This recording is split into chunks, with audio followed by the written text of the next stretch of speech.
Pessoal do Educar, tudo bem com vocês? Tudo certo? Então, vou fazer esse vídeo primeiro com um propósito que é trazer o resumo realmente de como é que foi o nosso workshop, para vocês terem realmente o link, puderem assistir quando vocês quiserem. E o segundo que eu queria compartilhar com vocês também o âncoras de carreira. E eu vou fazer um segundo vídeo, né, por causa de questão de tempo e tudo mais, só explicando o âncoras. Então nesse primeiro vai ser o resumo e o segundo falará sobre o âncoras de carreira de uma maneira geral. Então pessoal, a gente falou um pouquinho sobre a liderança, né, a arte realmente de ser líder, ser gestor. O primeiro aspecto que nós trabalhamos juntos foi justamente a inteligência emocional que o líder precisa ter para gerenciar as suas emoções. Então, diante disso, vimos algumas ferramentas, como a arte de ressignificar. Então, como que eu consigo trazer um novo significado para uma situação que me aconteceu? Como que eu transformo um obstáculo em oportunidade? E também, para isso, preciso conhecer minhas emoções. Lembrando, repugnância, que é uma percepção, é quando o nosso cérebro interpreta como tóxico. Raiva, como invasão de limites. Tristeza, como perda ou necessidade de autocuidado. Alegria, como algo nutritivo para nós. E o medo como situações de perigo, né? Nosso cérebro interpreta que aquela situação é perigosa para nós. E a partir disso a gente consegue gerenciar as nossas emoções e saber exatamente qual ação tomar, né, para trazer resultados construtivos. Lembrando que não é a situação em si que vai definir nossa emoção, e sim a maneira como nós a interpretamos. Isso gera todas as reações bioquímicas no nosso corpo. Uma vez que o líder consegue fazer a sua autogestão, gerir as suas emoções, ele parte para algumas necessidades com o time. E a principal que vocês mesmos levantaram é a questão de gerar um comprometimento com eles. E nós temos 3 tipos de comprometimento. Afetivo, que é quando o colaborador quer trabalhar, ele quer entregar, ele ama a empresa, os valores dele se identificam com os valores da organização. O calculativo, que é vinculado a aspectos financeiros, então ele faz uma análise do quanto que o mercado paga, o quanto que o meu trabalho vale, o quanto que a nossa empresa atualmente paga. E o terceiro tipo é o normativo, que está vinculado a um sentimento de gratidão à empresa. Então eu tenho um dever moral de retornar por essa empresa fez muito por mim no passado. Por um líder gerar comprometimento, ele precisa ter algumas atitudes para ter realmente sua assertividade. Como, por exemplo, falar o óbvio. Então o que é óbvio para um não é óbvio para o outro. A gente sempre fala que o óbvio não existe. Então por mais que seja óbvio para você, fale o óbvio para o seu time. Ter uma boa gestão das suas emoções, que impacta diretamente o relacionamento do time. Além disso, ter muita proximidade com o time. Então, quando a gente está próximo com o time, a gente sabe o que pode estar acontecendo, qual é o interesse de cada um, o que motiva cada um dos nossos colaboradores, né?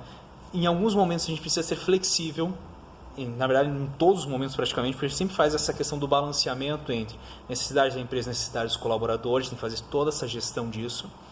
Então, a gente precisa estar muito sensível e estar flexível às necessidades do nosso colaborador também, né?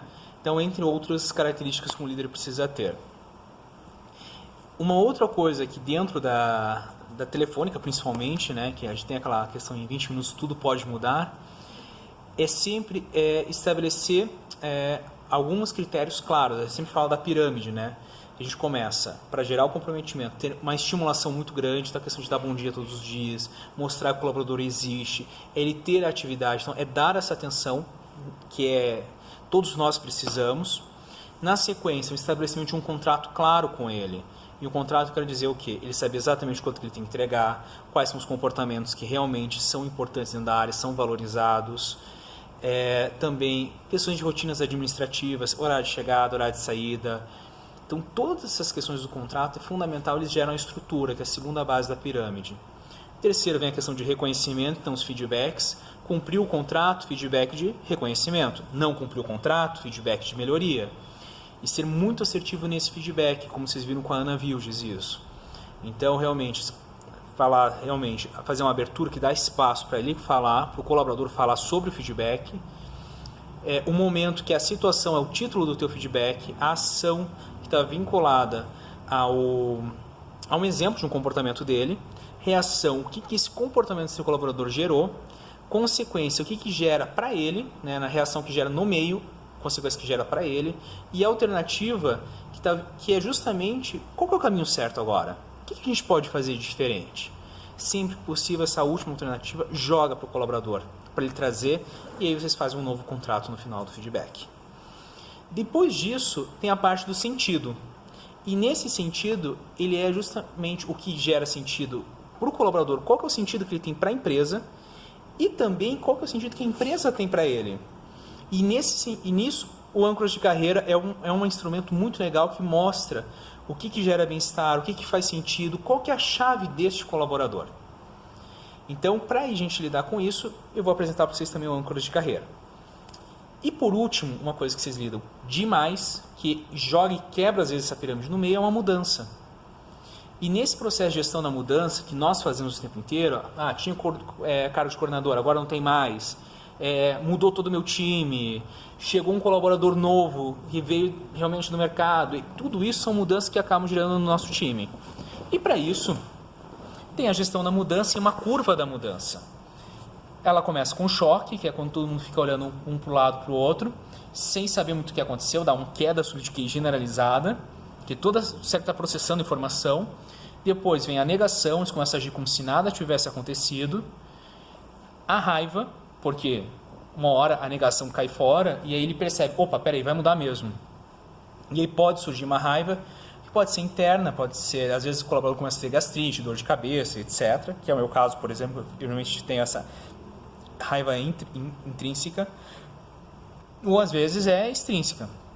Está reclamando, às vezes que tenta sabotar o processo, gera complô, queima colchões, etc. Pode acontecer de tudo.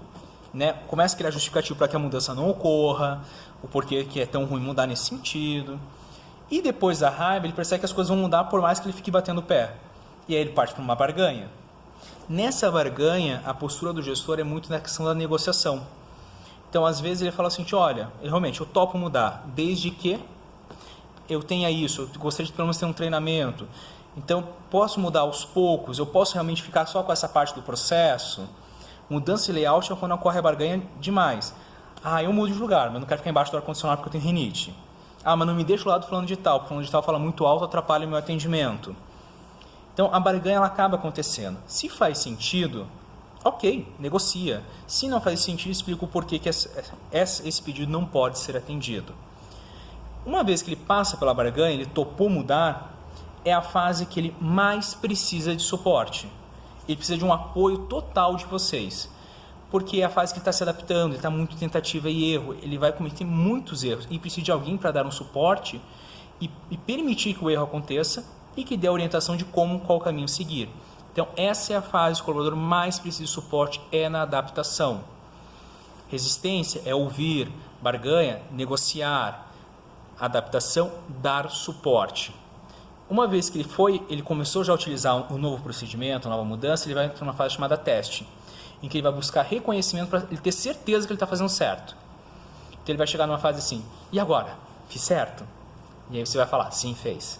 No dia seguinte ele vai falar a mesma pergunta. E agora, eu fiz certo? Fez certo. E aí ele passa para aceitação. No caso do telefone, antes de chegar na aceitação já está rolando algumas curvas, né? Então faz parte também da cultura da empresa. E essa gestão da mudança, ela é contínua dentro da realidade da cultura organizacional da Vivo. E também, quando a gente olha a pirâmide, a tendência é que ele cai lá para a fase da estrutura de volta. Como mudou o contrato. Então é necessário recontratar e seguir a linha para cima novamente. Tá bom, pessoal? Esse é um resumo que nós vimos nos nossos 2 dias, né?